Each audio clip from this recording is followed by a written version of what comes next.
अच्छा जी, सानू लभे अच्छा। अज खिलौने माशाअल्लाह बाहरों ठीक है। कचरे वाले डब्बे के नालों नहीं अल्लाह माफ करे, कचरे वाले डब्बे दे नहीं, किसी ने अपने घर दे बाहर रखे सन, अहीं भाई ले चुक ठीक है।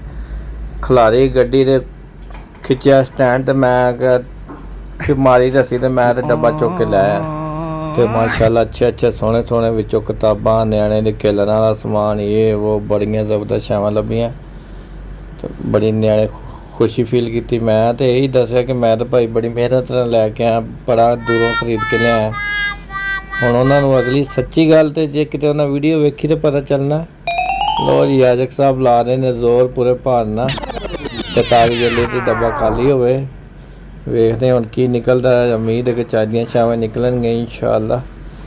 ते न्याणे तो माशाअल्लाह खुश हो गए। याजक साहब नूं पई सी कि जल्दी बस मैं कड्ढा नवे वो माशाअल्लाह बड़ियां प्यारियां छावां निकलियां विचों खिलौने न्याणे सारे खेलने वालियां स्कूल टाइप छावां ते न्याणिਆਂ ने तो बड़ी खुशी फील की माशाअल्लाह।